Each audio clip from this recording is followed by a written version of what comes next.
Now, there's one thing that's been consistent throughout this test match, apart from the fact that it's been spinning from day one, is that we've seen the session number 2 and session number 3 be slightly better for batting as compared to session 1, and that's exactly what we're seeing on day 3 as well. First session we saw 5 wickets to fall, and then we've only had 2 wickets in this particular session. Joining me now is Sanjay Manjrekar. You're watching ESPN Cricket for Match Day, powered by Realme X7 5G and Realme X7 5G Pro.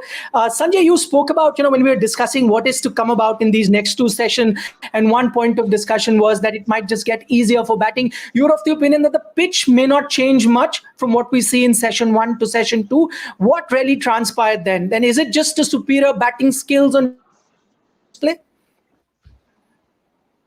Yeah, combination of 2, 3 things. One is the ball was a little older. As it gets a little older, becomes a little more easy for batsmen to manage.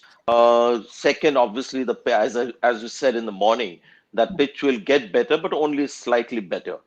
We saw, the same kind of reaction that was happening, the explosion of the surface, but it doesn't have as much bite or doesn't carry as much venom as it does in the first session. But the difference is not marked, as in, it's like not like cheese. Just that the morning session has a little more bite when there is turn for the spinners. Plus the fact that Virat Kohli and Ashwin batted superbly. They, as we said, they have a nice feel for the ball. They have good technique. Ashwin has always looked good on turning pitches. So he showed his worth as a batsman again.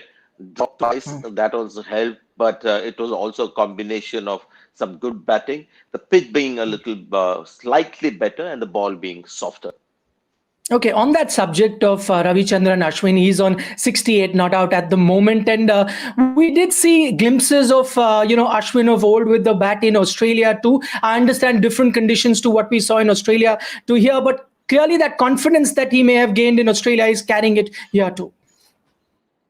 Yes, there was a time, wasn't there, for a couple of years when Ashwin's batting seemed to have just fallen away, and it coincided with Jadeja's batting in Test cricket becoming a lot better.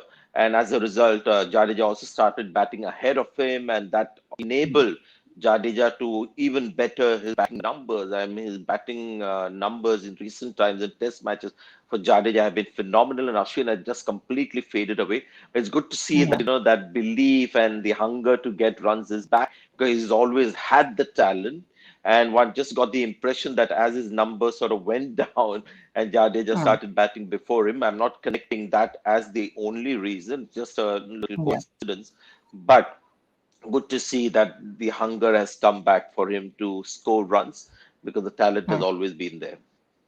You talk about that lean period with the bat, and the stats also suggest that. I was just taking a look at that. This is his first 15 4 years. The last time he got a 15 Test match cricket was in 2017. I'm going to talk about Virat Kohli as well, 62. I'm not going to put it in the realm of Gavaskar 97 on a turning track in Bangalore. Not there, but this is still an inning that he's going to take a lot of confidence from and probably rate it very high in his career. Well, there was a 17th final innings in the first test as well. So, he's played 2 innings of that kind, because although Chepauk first test match was slightly better, coming to the end of the test match, the pitch was really very difficult to bat on, and Virat was the only batsman from India who looked like he could survive. He got a good 70 as well. And there was never any doubt. It's not like a case of, you have a ranked turner and Virat Kohli struggles on that kind of a surface. He's always had good technique, which we talked about in the morning as well. And, the best thing about him is the intensity with which he comes in. Doesn't matter what's happened in the first innings. There was that cover drive dismissal. He was a little more careful playing that same length. There was just one cover drive that he hit against Moeen Ali on that particular line, but the ball was much fuller. Comparing this with Gavaskar, I know you're not actually comparing it, but the thing where the Indian batsmen have been a little fortunate is that this kind of a pitch, the exponents, the bowling for this kind of pitch, fortunately for India, is not ideal. When we played that innings in Bangalore, there were some really useful Pakistani spinners exploiting turning rank turner. Unfortunately for India, they don't have the best spinners from the world bowling on this one. I think Jack Leach has bowled as well as he could. The problem for England has been Moeen Ali, that it's been a combination of four good balls and two boundary balls that has hurt England a bit, and underuse of seam bowlers also right through this test match, I thought. Okay, interesting points. I'm going to talk about those things, as far as the English team is concerned. Moeen Ali not going round the wicket quite often. I mean, interesting stat I saw on ESPN Cricket for 8 odd deliveries is what he's bowled, and he got success going round the wicket. Something that he could have tried. What he's bowled 20 odd overs in a day. Clearly, could have bowled a bit more from round the wicket. Uh, could be, but I'm not a huge fan of angles changing things unless there's a rough to exploit, because here there is a rough everywhere at a certain length. So I'm not sure whether that is a big deal. Yes, you're right. It could have been tried a little more, but just the fact that when you have an economy rate of over 4 runs in the first innings in a match where you're not likely to get big scores, and on a pitch like that, then although you're getting wickets, it's just proving to be too expensive and not really create the pressure. And Broad, in the first innings as well, just 11 overs, and has hardly bowled. And when he bowled off with the keeper standing up, I mean, he was able to get the edge twice. Ashwin was dropped twice against him. So it's hard to understand England's tactics when they had Jimmy Anderson just bowling about 28 overs and resting in the next test, so Broad could come in and bowl, being reasonably fresh. But he also just bowled 11 overs and hardly anything until he bowled that spell in that last session. So clear under utilization of two of their very experienced seam bowlers. And I thought they just relied too much on Moeen Ali Leach combination to get the wickets. In fact, Joe Root had to bowl a few overs, which again doesn't reflect well on Moeen Ali's performance. But when they had something like Broad, they could have used him a little more.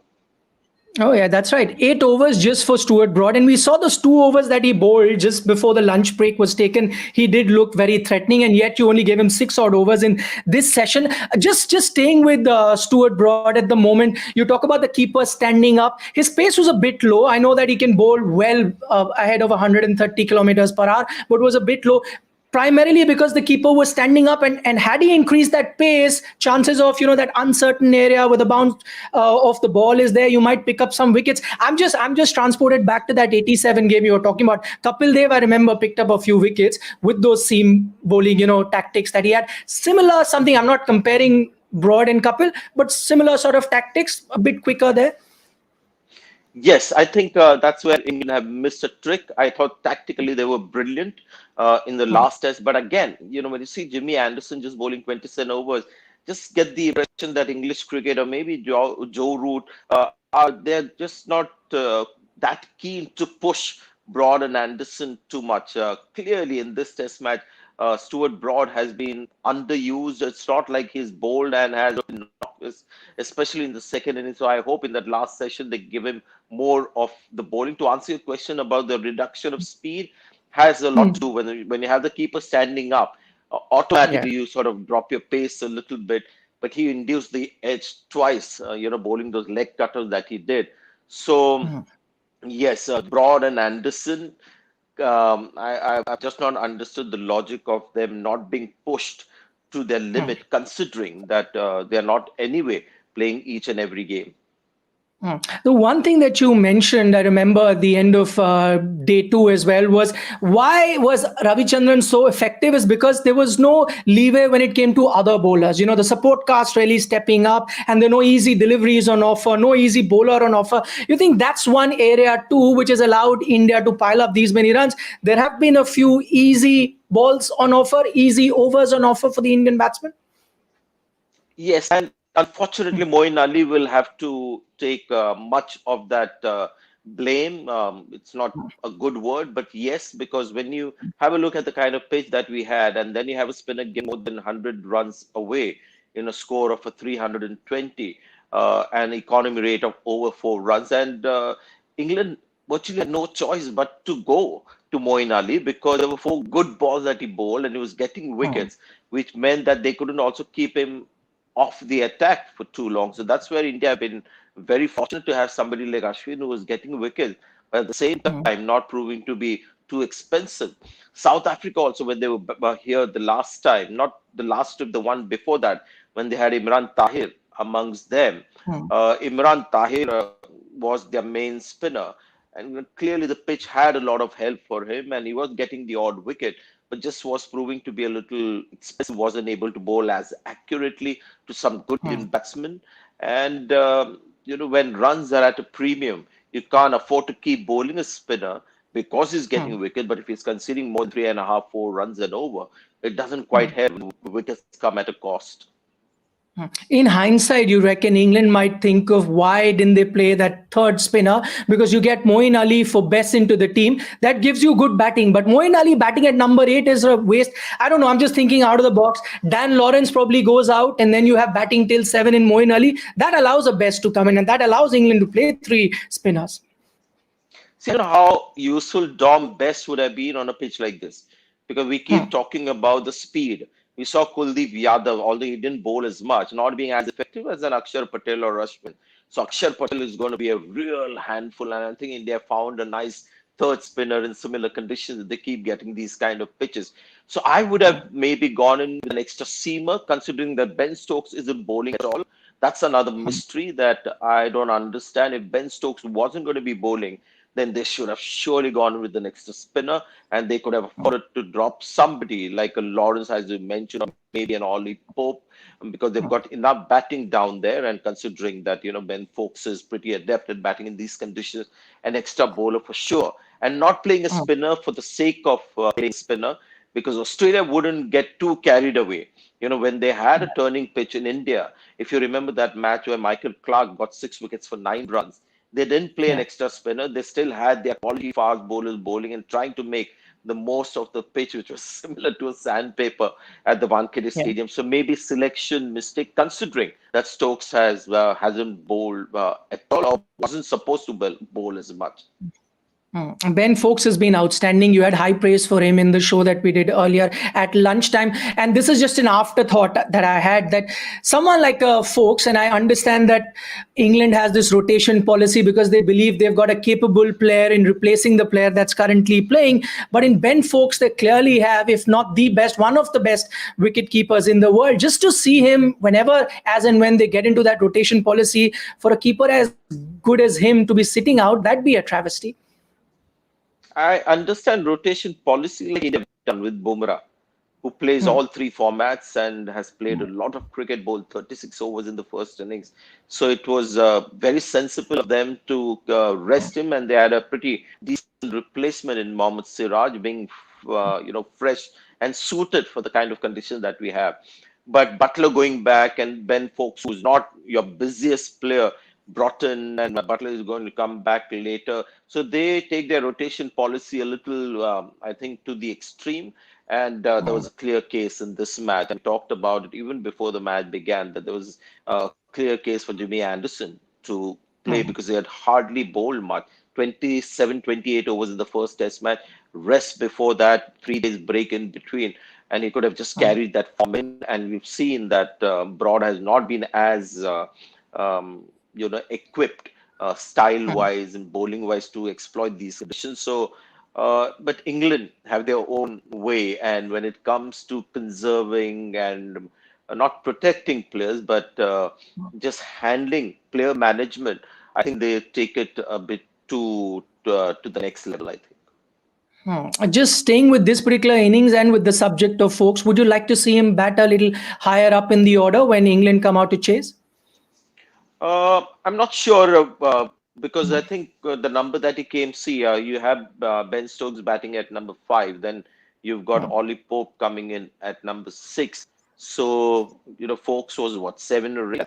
The number 7 is okay. Yeah, 7. And Moeen Ali came in after him. So I think the number is fine.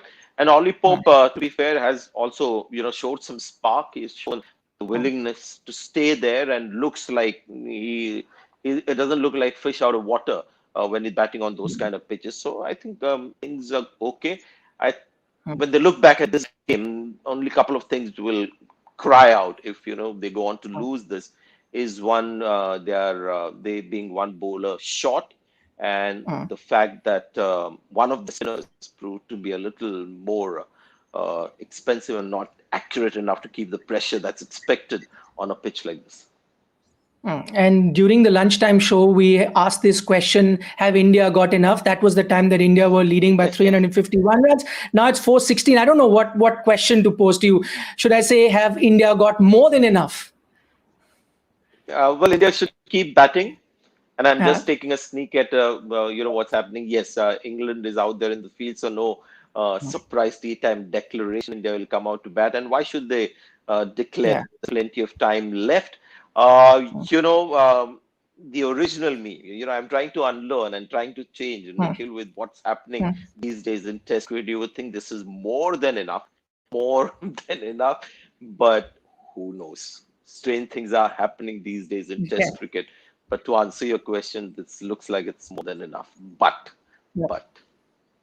This is Sanjay Manjrekar 2.0, a change that I've seen ever since we saw that series in Australia. He's a bit careful with his prediction now, and you can't blame him with what we saw transpire in Australia. Sanjay, not thanks just so much. Australia, Nikhil, not just Australia, West Indies. In the way they beat Bangladesh and some of the results that are coming through. Sri Lanka beating South Africa with that Kushal Perera innings. All that got me to change a little bit with my predictions. And the other peril with predictions is that when you get it right, no one will notice. But when you get it wrong, I'm sure people will remind you that on social media. So that's another reason why you should be careful in predictions. But thanks anyway, Sanjay, for joining us. We'll see you at the end of this play. And you're watching Realme X7 5G, and Realme X7 5G 4 presents ESPN Cricket for Matchday.